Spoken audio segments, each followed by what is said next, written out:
Nancy? Okay. All right, so good afternoon, everyone. Today is Tuesday, June 30th, 2020. The time is almost 2:05 p.m. This is our weekly business meeting, calling this meeting to order, and I'm going to ask David Callahan to please lead us in the pledge. Allegiance to the flag of the United States of America and to the republic for which it stands, one nation, under God, indivisible, with liberty and justice for all.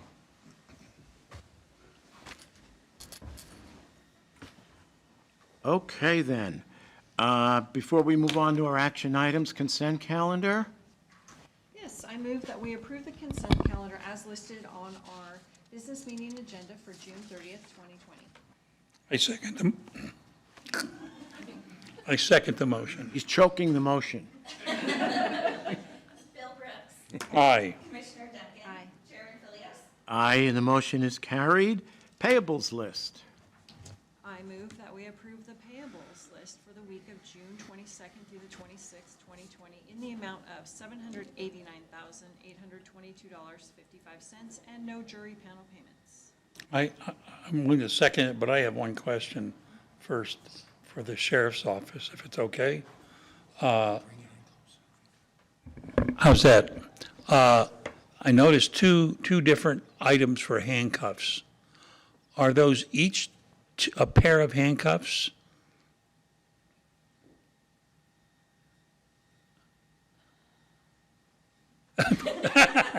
Well, that's a fair answer. One's for him. I guess it's my responsibility to come up and answer that, but, well, handcuffs only come in pairs, but, so, I got you on that. However, we do different styles because of the There's two- jail. Well, we use belly chains with handcuffs attached. Right, these as are opposed- two different styles. Yes, there's and- hinge cuffs and chain cuffs, And a set, a set. it looks like there might be two sets of one and two sets of another. That's very possible. And that's what I want to know. Yeah, the chain cuffs are a standard handcuff. The hinge cuffs are more secure, and if we have to somewhat wrestle somebody into handcuffs, they're much easier to work with. Okay. But you don't know whether the stuff listed is I do not know. a pair? Okay. I do not. It just I looks do not. like twice as expensive as I've seen them. Well, I would probably be the hinge cuffs. Well, they're both hinge cuffs. They're both hinge cuffs? Mm-hmm. Yeah, then I don't know what the differences Okay, are. well, I'm not worth much, am I there, Bill? So, I'll second the motion. We'll get through it. Bill Brooks. Aye. Commissioner Duncan. Aye. Chairman Philios. Aye, and the motion is carried. Do we have any changes to the agenda? Item 13 is a duplicate, so we can go ahead and cross that one off. We're Okay, gonna so hand- eliminating item 13. Yep. The CEO of Intermax, Mike Kennedy, has asked to make a statement. Did you want? Wait until my time on the. Oh, okay, Mike. All right, that's fine. Okay, then. So the first of our action items, award bid 2020 for the body scanner jail, KCSO. Who's speaking for the sheriff's office? Holecek? John Holecek, Sheriff's Office. On April 7th, we Get it down began there the close. request for bid process to purchase a body scanner for the jail. We received two bids, of which only one met the specifications we had asked for. That bid was from OD Security North America for $118,750. I recommend we award the bid to them.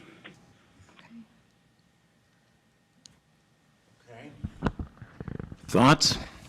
I need to know, I see that the funding is coming from a couple different sources. Can you speak to how that's going to look overall with some medical overages and some overtime overages, Captain? Yeah, the overtime, the salary savings, those two will end up with about 120,000 surplus in our A budget based on projections right now.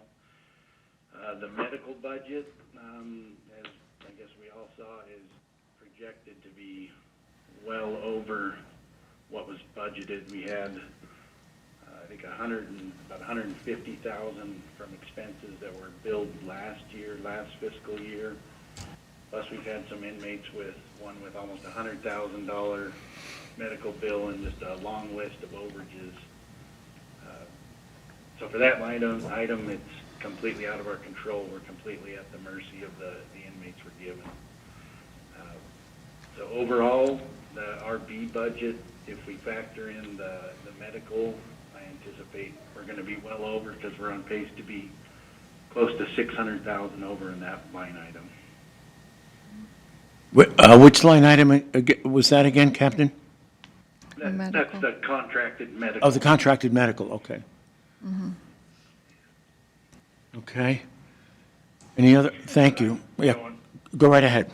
And just for the line items I was looking at, we still had a little over 70,000 left in our, from electronic medical records, capital item, we had a little over 70,000 left in that. And then a little over 50,000 left in jail overcrowding. So those were the two line items I anticipated using to fund the body scanner. How much was the second one again, for the jail overcrowding? A little over 50,000. Okay. So at this time, unless I do, more discussing with Undersheriff and Captain, I can't support going forward spending $120,000 that's outside of what was budgeted last year, when we're going to have some overages that we have no control over. That's just where I stand right now. I'm not completely squashing the project. I just have to look a little bit deeper, and with Board of Equalization, I haven't had time to reach out. So that's where I stand right now. Bill? I think we've had plenty of time to look into this, and it's a much-needed item. Should have been a no-brainer last year. I just had left my brains on hold, I guess, when it came up. So I'm not willing to wait. This needs to get done. So I'd make a motion unless you want to say something. Yeah, I don't question the necessity of the body scanner. I'd like to see the budget come under better control. So for me, I'd like to revisit it in August. But I'm not questioning the need. Yeah, Dan, come right up. So we took a look at the numbers that were presented, and I brought Tammy Exley with me. The numbers our numbers don't match Nancy's numbers. They're not as dire as projected here. We have that for you if you want to look at it. But I would ask that before you shut this off, that you take a look at what we're coming at. And I'm not shutting it off. yeah, I thought I heard you say you weren't comfortable with. Yeah, I'm not comfortable with approving it today, but I'm certainly willing to revisit it in August. So well- we're still in the same fiscal year. Okay. Well, then I would ask then that you take a look at the numbers that we provide you. Absolutely. All right, thank you. And if they're that convincing, I'll be the one to bring it up sooner. Well, I'm not going to argue for a moment that there's a deficit. I'm not going to argue that. The deficit that, and correct me if I'm wrong, Tammy, but we're coming up with a deficit of about 219. Do I have that right, Tammy? Actually, the deficit would be 270,000. How much again? 270. Okay, so that's and Nancy, yours was 490, is that correct? Based on projections, it's difficult because I don't know how much overtime you're going to use before the end of the year, so that would be difficult to say. There might not be a deficit at all. Okay. But we'll know better if we wait a month or two. Okay. In the future, when we explore these things, it would be helpful if you guys come and talk to us. We're more than happy to talk to you about it. Obviously, you got my email today, and my tone probably wasn't one that was happy. But the bottom line is, we intend to work with you at all costs. We'll be honest and upfront with you. But the way I found out about this, and when I found the numbers being what they were, we immediately digested the numbers, and we found out that they're not the way they were presented. So if we're going to go down that road, that I would ask respectfully that you guys consult with us first. Fair enough? Fair enough. Thank you. Okay. Thank you. Hey, Chris. Yeah, okay, Sean, go right ahead. Just to kind of add to that, the Compton Sewer Project is going to wrap up here in probably a week or so, and there could be some funding from that could, right now it's under budget. How much, I'm not exactly sure, but it's probably in the $20,000 to $30,000 range. So there may be something there if the board chooses to move some of that. maybe we could talk about it in a few weeks and see where we're at. Okay, Yeah, I'd like to look at this thing in July.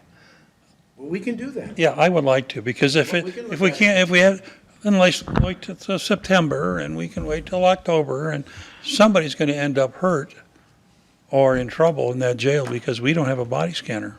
Yeah, no, I'm fine with that. But we haven't had a scanner for years, so I'm not going to worry about the next month or two, but I'm fine with that. Okay. Yeah. Let's see if we can tighten these numbers a bit and at least come to some consensus as to what we're looking at. Okay, yes, please, Dina. I would say too, we are going to be reimbursing some of the overtime from the COVID dollars, so that will help reduce the deficit that's forming at this time. Okay, do we know that for a fact? Yes, there will be eligible overtime dollars that will be reimbursed to the sheriff's budget. Can you identify the amount by next month, do you think? Yes. Okay, thank you. Appreciate it. Okay, then. Item number 2, agreement with Lakeland Joint School District 272, juvenile diversion. Juvenile diversion. This is a user agreement between our department and the Lakeland School District that allows us to continue using a classroom for a drug and alcohol class. There's no cost to the county. Okay. You guys have been doing this for a while, right? Okay. We ready? Yeah, I move that we approve the agreement between Lakeland Joint School District 272 and juvenile diversion.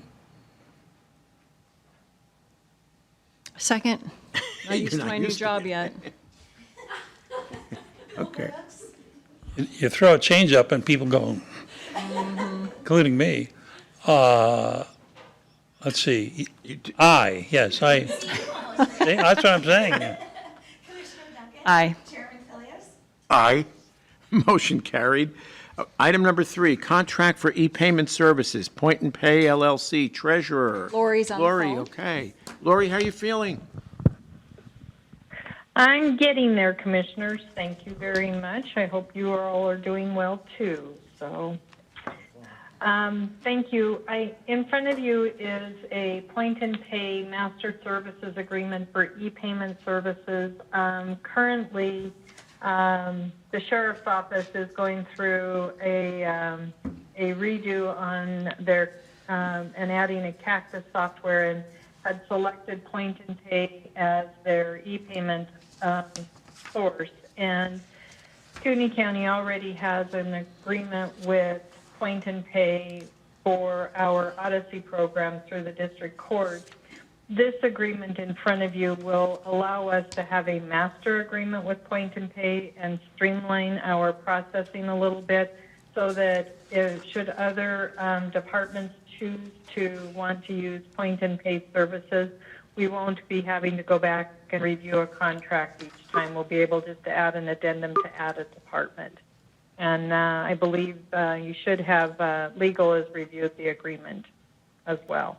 Thank you. Yep. Dave, are you okay? Yes. Okay. All right, I move that we approve the contract for e-payment services with Point and Pay LLC. I second the motion. Phil Brooks? Aye. Commissioner Duncan? Aye. Chairman Philios? Aye, and the motion is carried. Item number 4, funding request, Cataldo Fence Project Parks and Waterways, Nick Snyder.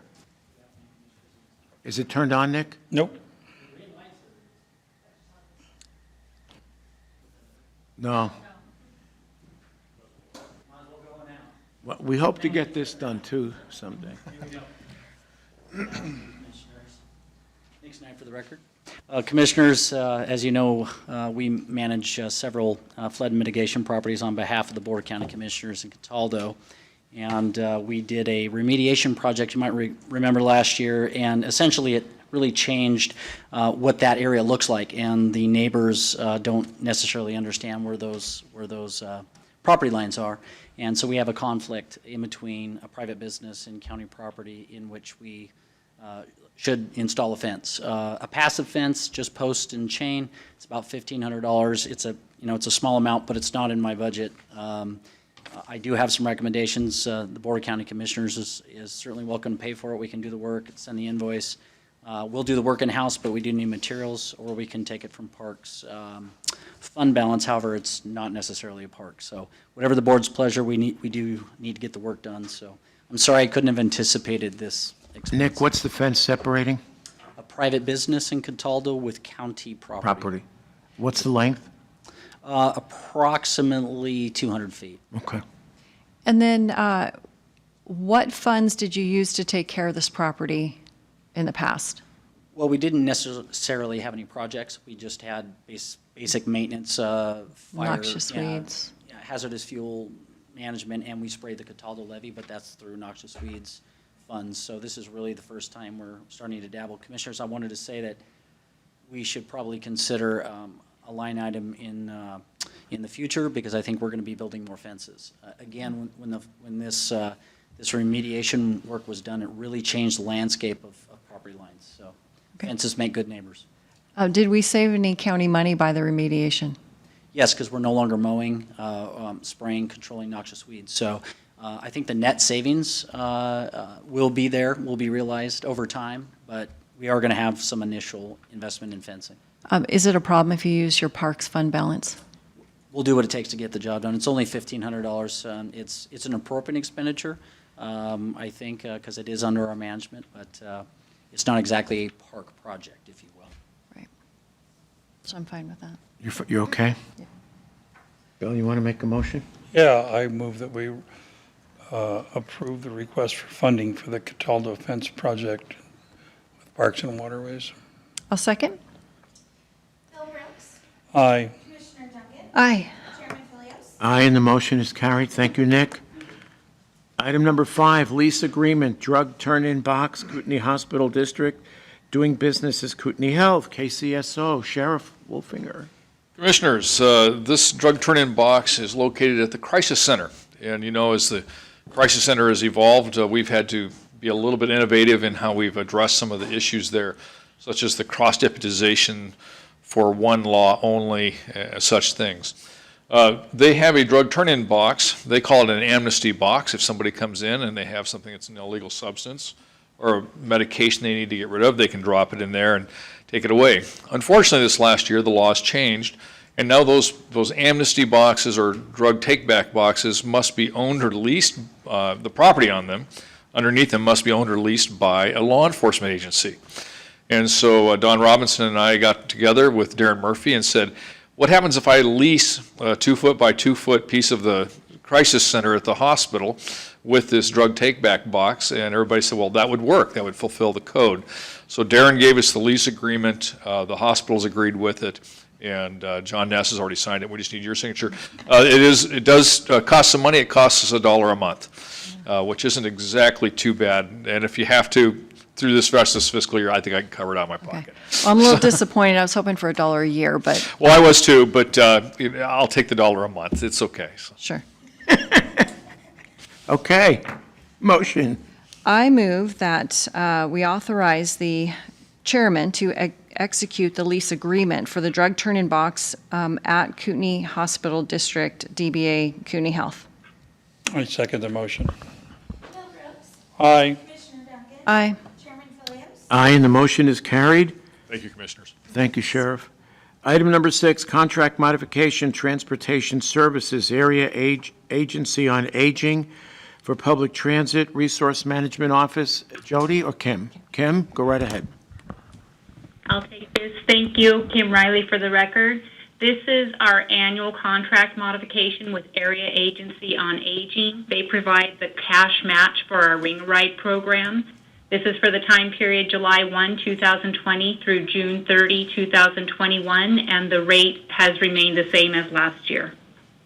Perfect. Okay. Thank you, Kim. Motion. Am I making this one? Sure. Okay. Item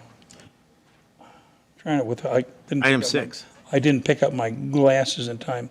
I recommend that we approve the contract modification for transportation services with the Area Agency on Aging and public transportation? Well, it's for public transportation. For public transportation through the Resource Management Office. I'll second. Bill Brooks. Aye. Commissioner Duncan. Aye. Chairman Philios. Aye, and the motion is carried. Item number 7, purchase of a storage shed for public transportation, RMO. Kim?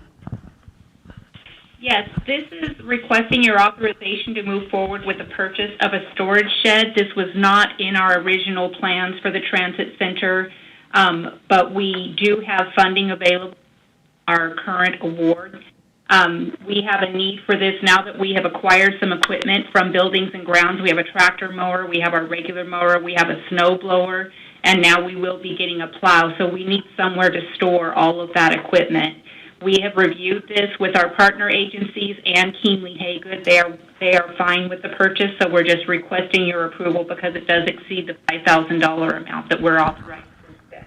Kim, question, we're not going to have any hassles with the city, are we?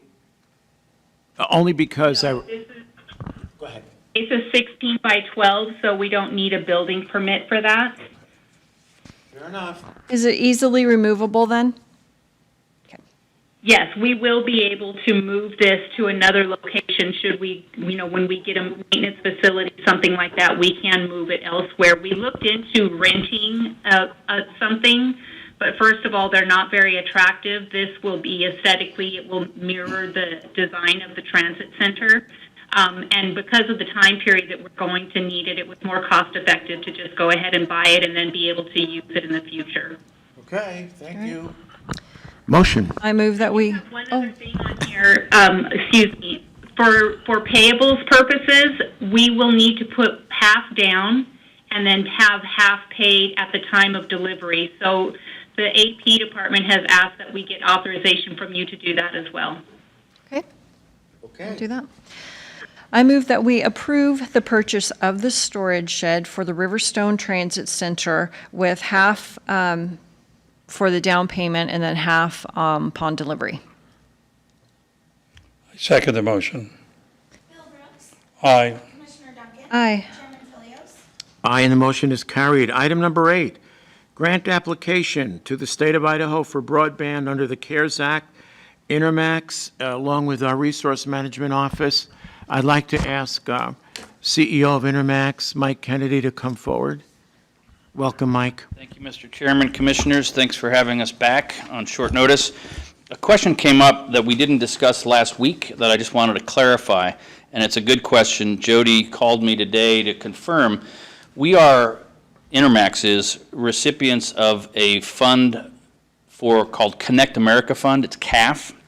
It's federal funding through the Universal Services Fund, a different pool of money from the CARES Act.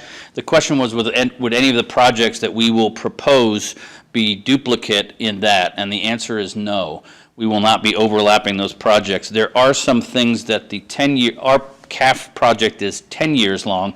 The state's trying to get this done for economic stimulus in 4.5 months. And so to the extent that there are things that weren't planned on that schedule that we move forward, that would be dealt with the FCC later in terms of a compliance question with them. It's funny because the FCC, we are now audited every year, but both financially and technically. And so the idea of paying one project both ways won't work and wouldn't work, and we wouldn't suggest it to you. So I just wanted to make that clear if you had any questions. Okay. And I will tell you secondarily that your working with your staff has been a joy. They are professionals. They hold our feet to the fire. And I spoke with David Callahan about some of those issues as well. So we're here for questions if you have anything beyond that. Any questions for Mike? I'm not sure if they're questions or statements. Mike did provide a very detailed explanation of some questions I had, and I really appreciate that. I had read somewhere that since the county's applying for it, would the county own the infrastructure? No. So you would own the infrastructure, so all the maintenance and all that, you would take bet. The care of that. grant is very specific that the private sector must own it, and there are no Okay. operating funds in these grants. This is purely for construction. Okay. So I guess a bigger philosophical question for me is, it's $4 million to serve 5,000 people. So it's about $800 a person for infrastructure. As I mentioned last week, we are moving the projects around from an engineering standpoint. We're getting through the process now.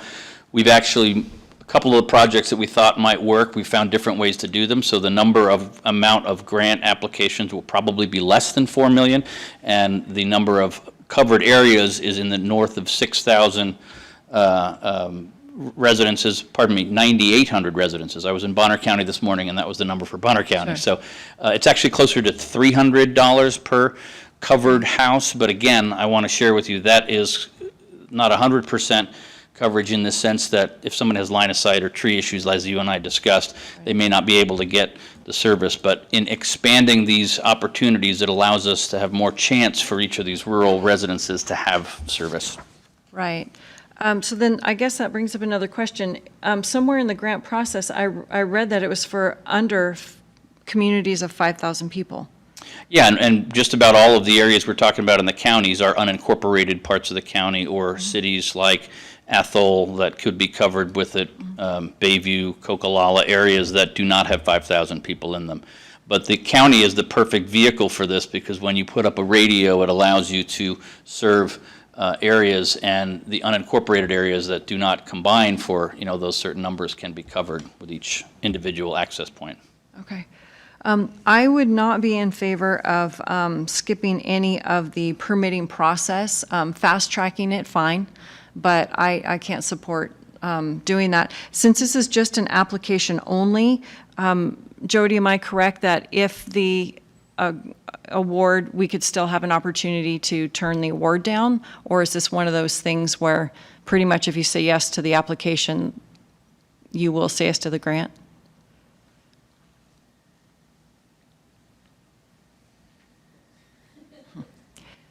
You always have the opportunity to say no, thank you, because as the process for the county is, you get an application, and when an award comes forward, it comes before you again. Okay. So technically, you have a option on that end. I think that this is just really a very complex yet simple. I know that it probably fits both. I think technically there are questions that you may have from an application perspective. I think that there's no harm in putting through the application and going forward, in my personal opinion. Okay. Thank you. Okay. All right. I didn't make one last comment. Commissioner Duncan, you asked a question that they asked in Bonner County today. This is not 5G. For the people that are reading social media and are nervous about that, this is a fixed wireless product, and there's different connections and technologies for that. But I just want to make that on the record. Oh, okay, thank And then, you. Grant, did you have anything to add, or are you good?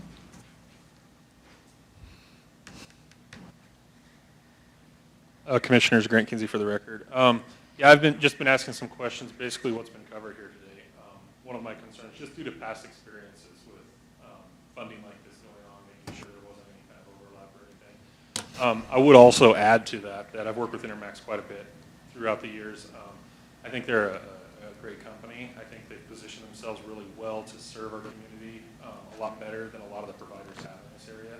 So as long as that question is not in question, I have no worries about this. I'm actually excited to see more broadband hitting our rural areas.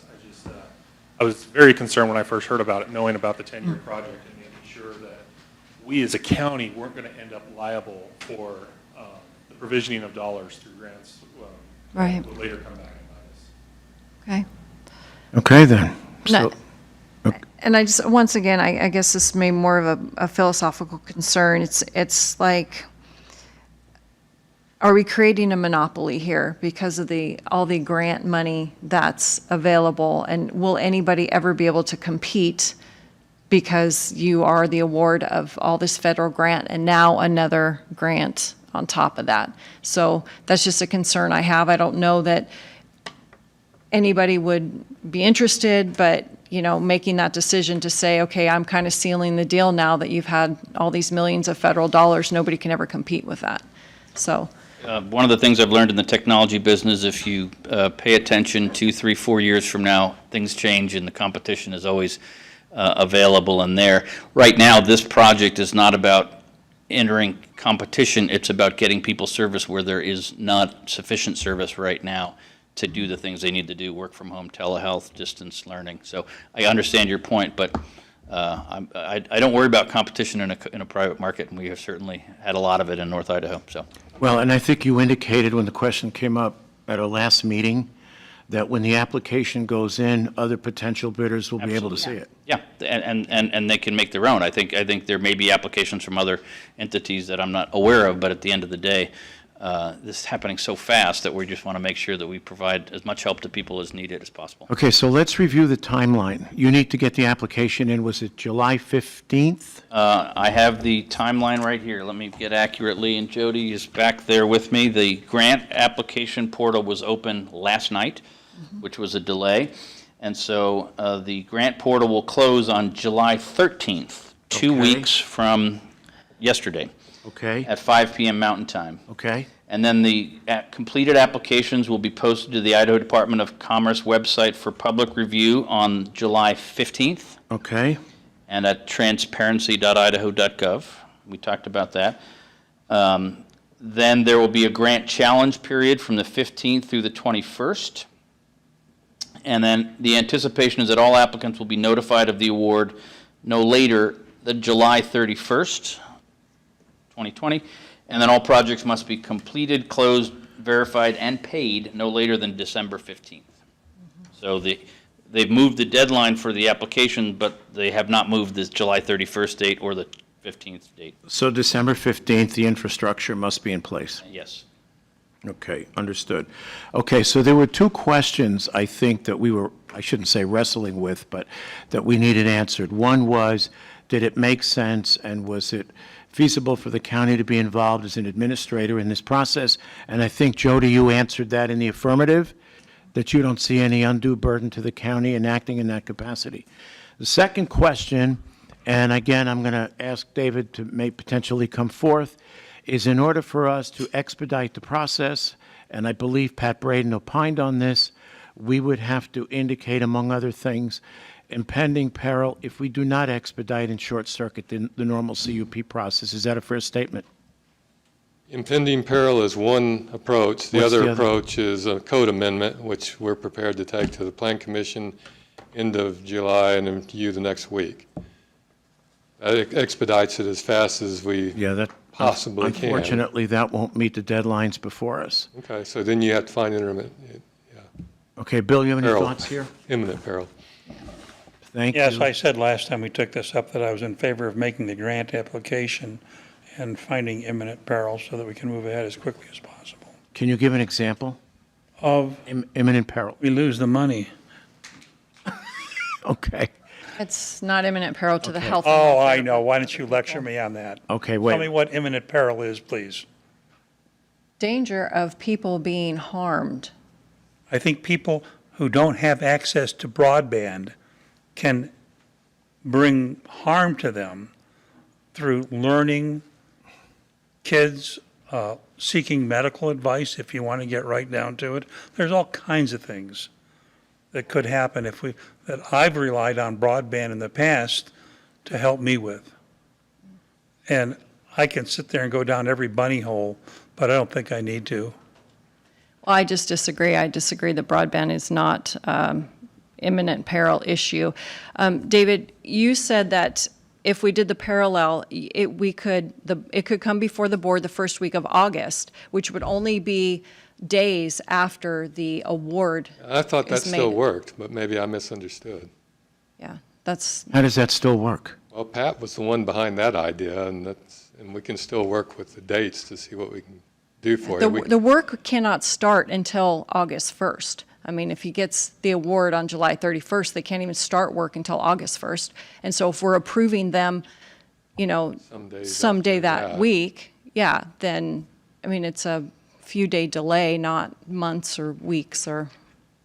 Right, and the grant has to be done by a certain date. It doesn't have to start by a certain date, does it? Correct. No. Has Well, to the application has to be in on the 13th. Two different things. Okay. Okay, so, go ahead. Do the application, you guys would agree, and then if it gets awarded, you get notice at the end of July, whatever you said, 21st, I don't know. 31st. Anyway, and then you guys would meet again and say that we want to take the award or we don't. Does that all fit within the Right. timeline? Yeah. Seems like it That's should. fine. Where's your confusion? Well, let me let Jody come forward. I want to, you know, we might not get another chance to get this right, so go ahead. I'm not disagreeing, I just don't have the schedule in front of me, so just want to make sure, because obviously time is of the essence. Every day does matter. I know that it may not sound like it, but this project is obviously very time-sensitive, so you really need to look at that as well. So you have the project when you're going to do the anticipated. So the award date is the 21st of July. 31st? 21st is where it says here. that's the challenge grant. Oh, I'm sorry. 15th to the 21st is the challenge, No, July. So no July- later than the 31st of July. But Right. no later, that it may be before, but it would definitely be no later than. So if it's no later, and you need how much notice for your code amendment? 28 days, David? We'd be doing it the next day or two. Yeah, they would apply now for all the permitting and everything, then the publication would go out, so it would be a dual process. Planning and zoning would hear it this week, we would hear it the very next week. Or could you, One quick addition to that, to Jody's point, is that there is always concern about the timing on the procurement side of this process, how long that takes and how we go through that, and that would be benefited by the emergency declaration and, in the cases of these projects, a sole source procurement. And B, if by chance it was decided in August that there was additional questions raised or additional problems added to it and you wanted to delay it further, it imperils the build season because we really only have a few months to do this many projects and get them done before the snow flies and that we can no longer construct. So that's really what continues to be our concern about the process and why we requested relief from that. And David's been good to work with, and whatever process you come up with, we can work with, but the longer the certainty goes out into the end of the year, the less chance we have, or the more risk that we won't get it done. So.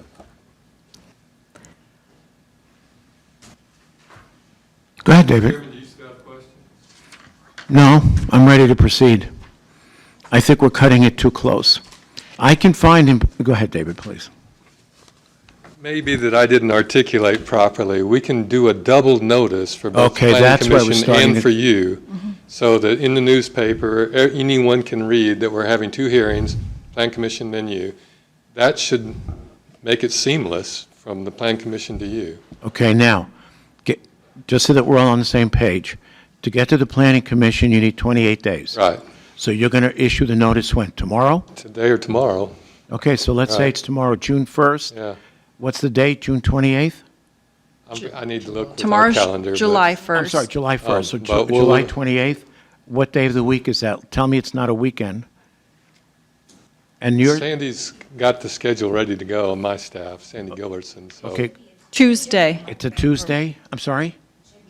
Here, I can, Normally, Well, we'd aim for. The 4th is a Saturday, so every multiple of 4 thereafter is going to be a Saturday. yep, Tuesday the 28th. What date are you talking about? July 28th is when? Tuesday. Tuesday. And we would normally do the following Thursday for a Plan Commission hearing. And so the double notice would be to set it up so the Plan Commission is the end of the month, and then a week later you hear it. So that would be the 5th Tuesday, though. So planning commission would move from the 4th to the 5th? Well, it'd be a special meeting, but I Okay. can make it work. So what happens if they accelerate their schedule and they decide to award ahead of the 31st, and we still haven't met? Are they going to wait on us to Yes. accept the award?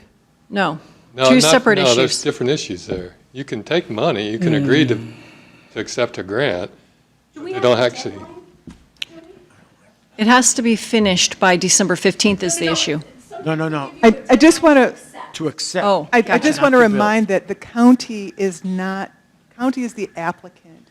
All the responsibility, everything lies on Intermax. We are solely a pass-through. So his sense of urgency is his sense of urgency because of when he can do the work. He doesn't get reimbursed if the work isn't done. Right. So that's why time is of the essence. For us, we have a different process, and we are just the applicant. We are the one to make sure that when he goes through, and we'll sit down with him with the workbook, we'll make sure that all the requirements are met from an accounting perspective and from an administrative perspective.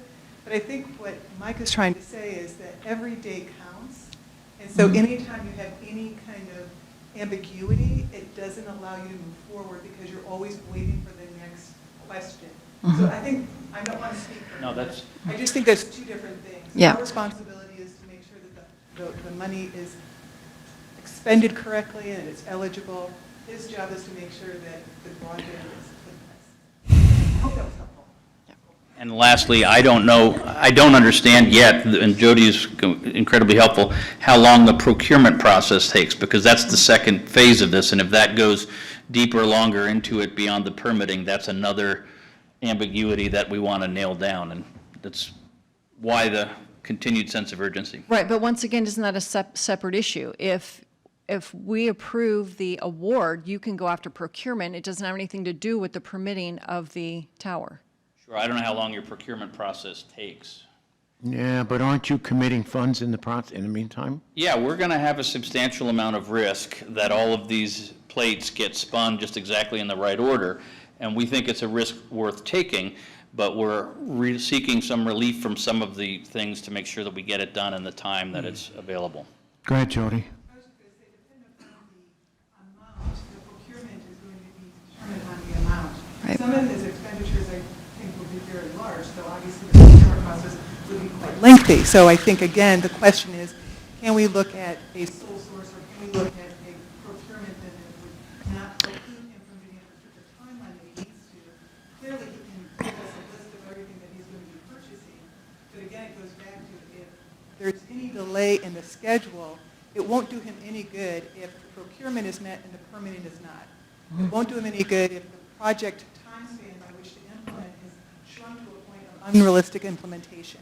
Again, I don't want to speak for Mike, but I think those are the things that are key in the project. So you're looking at the project in its totality, not in the individual parts and pieces. So when you put it all together, he's asking for relief so that he can expedite and implement and be able to provide. Right, and I think you adequately explained the difference between our role and Mike's role, but what I'm trying to get at is if I were Mike, I'm not going to commit a dime until I know the county's in it with both feet. And he's not going to know that until, let's say, early August. If the award comes in on July 31st or even a little before, what happens? And we haven't made a decision, and we're committed to a time frame where the board, the BOCC, doesn't hear until the first week in August. So we're tying Mike up until that point. Is that a fair statement? That would be fair. It works. Guys, I've Oh, there managed we go. projects. Yeah. You got to work backwards here. So my issue is, this is a private company coming for federal dollars that it's still, the money belongs to the citizens. The project should be approved by the citizens. I'm still looking at the taxpayer. I'm still looking at the people here, who need to weigh in on these things. I'm not going to just go and unilaterally approve everything because somebody is in urgent desire, if that makes sense. So may I just respond to that just quickly, Leslie, because I totally understand. These dollars are for the public. They are requested by the public entity in order to implement, so then those people who are in areas that don't have broadband are given broadband. And so I think that although this particular money has been specifically set aside for broadband and specifically set aside for those conditions by which Mike has to meet, the only way that those are going to be met is through a private entity. So it's a public-private relationship, which then is, on the public side, you have the eligible cost. On the private side, you make sure that the service is being implemented. And I think that we cannot look at it as a separate, and I would recommend the board consider it's a public-private relationship that enables broadband. So I think slightly a little different. So I appreciate the opportunity to respond to that. Thank you.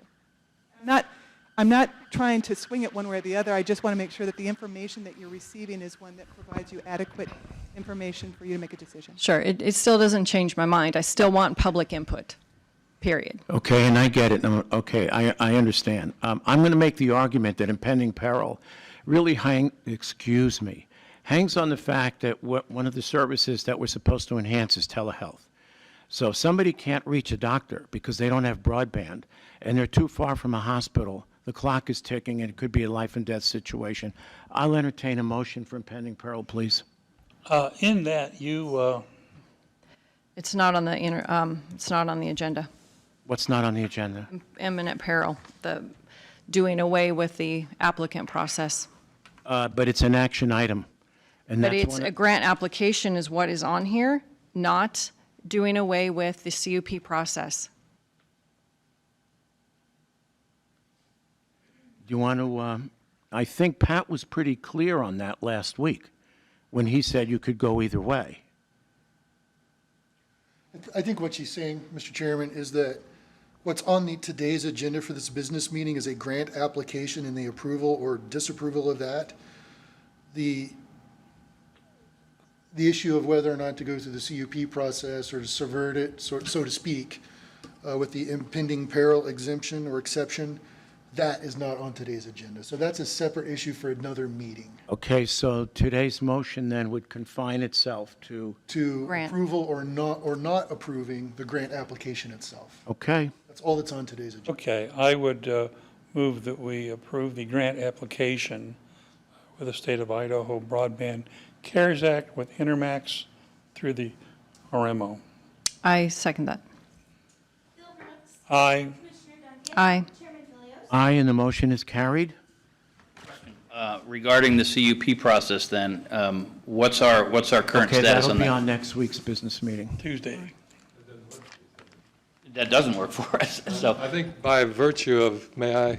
Yeah, I just please. jumped right in here. By virtue of this not being on your agenda, and I thought it was going to be, didn't set your agenda, but I'm surprised because that doesn't work for him. Now the only option we have is to amend our development code. May I Ours- just say that the grant application itself had the pieces and parts in it? So he's addressing the pieces and parts, the grant application has those pieces and parts, and that was part of the discussion the last time. So although the grant application itself didn't itemize all the pieces to it, those pieces were part of the grant application. Arguably, it could be shoehorned into today's, no? No. Okay. No, your CUP process is completely different than a grant application.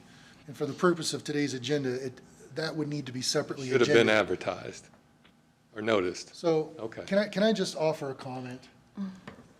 If you have this 28-day requirement, if you don't publish or provide notice because of the 28-day requirement for your CUP process, if you don't do that. Actually, for a code amendment. Right, code amendment. That messes up your timeline. I would suggest go ahead and do the notice today or tomorrow. And if this Right. board, next week, Right. wants to take up the issue of Thank you. That's where I was going. not doing that because of impending peril, you haven't Could. lost anything. Except You've we just provided no- noticed. You've provided nothing. notice. Right. But then you can withdraw the Right. notice because the board is Right. doing Yeah, impending that'll peril. work. You can, board can Thank do you. that That's next where I was trying to go with this. week. Okay. That, to me, is the answer. We'll go ahead and notice So we need, because do we we have do we need to to. amend the motion? No, No, that's direction. I believe that's just That's direction. just direction. Right. Giving to your director. Good enough, do it. all right, thanks. Mike? So, Last call. we're gonna move forward on the assembling of the projects and meeting with Jody to understand the grant process, under the assumption that next week you'll have an answer as to whether or not we can move forward on that. Okay? Good assumption. You're gonna get tired of seeing me at this rate, but is there anything that I should be concerned about not going through this process? Because we have a tremendous amount of work to do in a very short period of time. No. Okay, I think you already have 2 votes for the impending peril. okay, It's just that we're hung up on a technicality. got it. A legitimate one at that, but we're hung up. No, I understand. I appreciate that. And so we'll look forward to being in touch with you for next week to make sure that we get through that. Yup. Thank you very much. Okay, thank you, and thanks for your patience, Mike. Okay, let's move on. Item, is it 9? Request for extension of temporary custodian COVID-19 buildings and grounds.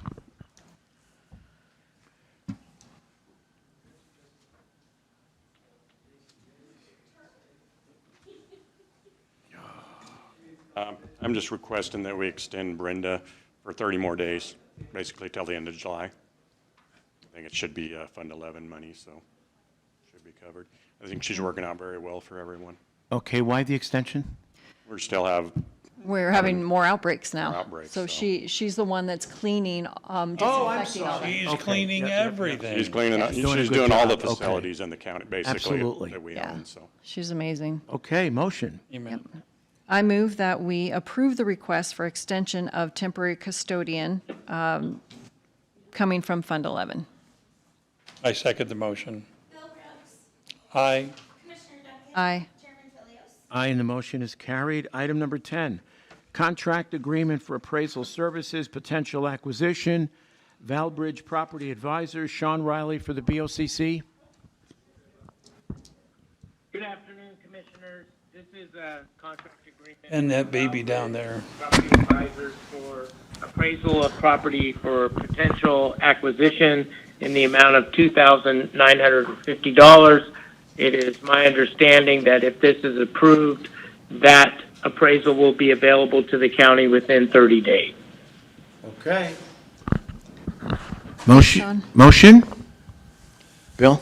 I move that we approve the contract agreement for appraisal services and potential acquisition with Valbridge Property Advisory. I'll second.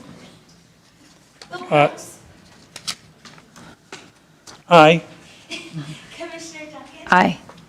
Chairman Phillips? Aye, and the motion's carried. Item number 11, Public Defender Conflict Contract, McGrew for the Board of Commissioners. You're not Ms. McGrew. Commissioners. No. We have two conflict attorneys who have some changes to their circumstances. We're just updating their contracts. These are not new conflict attorneys for us, but just amendments to their contract. The first one is for Monica Rector. She has changed her name to Monica McGrew. Oh, okay. And then the second one, which is item 12, is a change of a law firm. So their contracts are just being updated. Okay. And are you okay with handling as one? Just, okay. Okay. So both of these contracts are for the term starting today. Once you sign them through September, we will have new contracts beginning October 1st. Understood. Okay. Okay, motion. I move that we approve the public defender conflict contracts with McGrew and Riyadh. I second the motion. Bill Brooks? Aye. Commissioner Duncan? Aye. Chairman Phillips? Aye, and that takes care of items 11 and 12, right? Item 13 is pulled. Yes, sir, public comment. Uh-oh. Mr. Chairman, Jody brought to my attention why she believes, and I do too, 13 was actually on your calendar. Oh, It was meant to be, and again, I didn't put this together, but I believe Right. Pat asked for 13 to be the question that you were going to put off for next week. That's what I was trying to say. okay. So that's why I said the grant application was all the pieces and parts. So that's where I'm thinking that it was a combined effort to make sure, and I thought the grant application would have covered all the pieces and parts. So that's Okay. hence the reason why. So do we just add item 13 back on, or is it not? David, still- can you explain briefly again, because I used the wrong terminology, what's happening? What is going to happen? Yes. There's going to be an amendment? There's two ways to deal with Development. this issue. Okay. And let me back up for a little context. Normally, telecommunication sites, which we call wireless communication facilities, require a conditional use permit under all circumstances with the exception of public facilities. So a police station, fire, okay, set that aside. So in this particular case, the two telecommunication facilities that this company, Intermax, would like to do would normally require a process takes 6 months, from beginning to end. Once we get a- Conditional use permit. Thank you. Yeah, thank you. In this particular case, the two possible workarounds are under state law, we can find imminent peril and basically shoehorn this project in, set it aside. The other option is to amend our development code. Pat's worked up draft language. It's going to the Plan Commission maybe this Thursday if you don't do imminent peril today.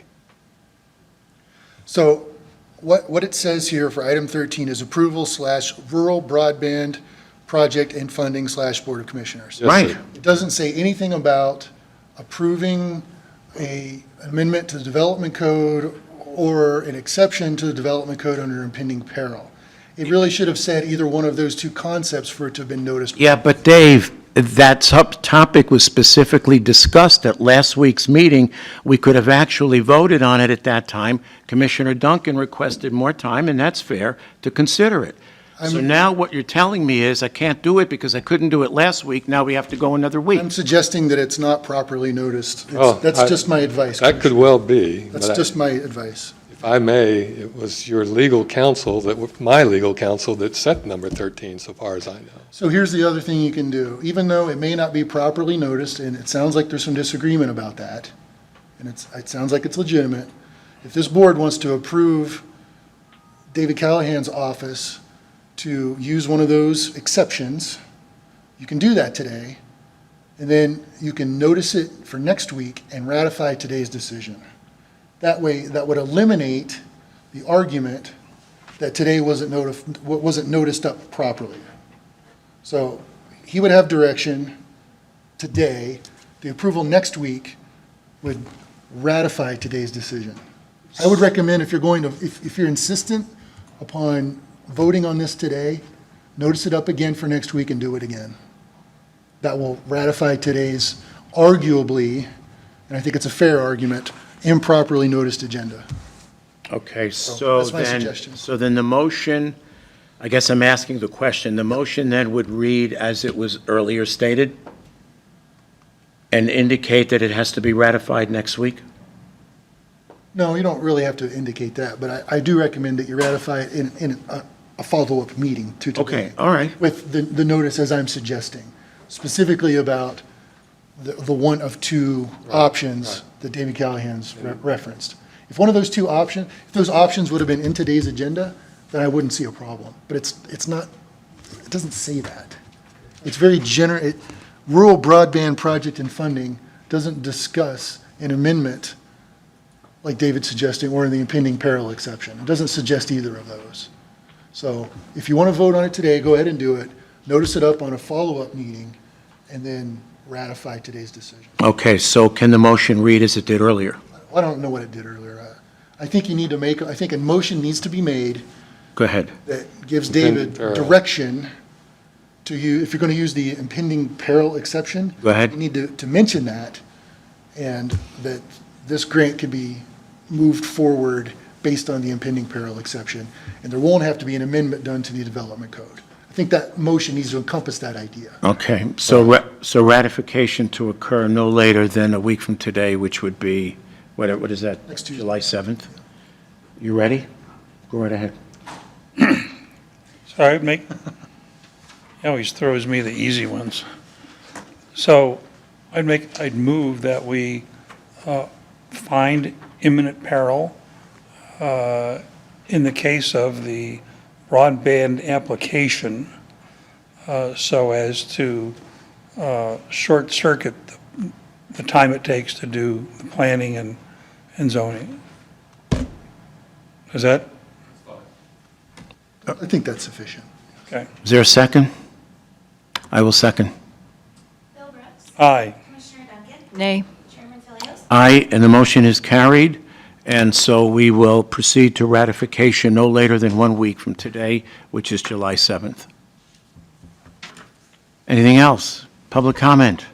None. 303, meeting adjourned. Thanks.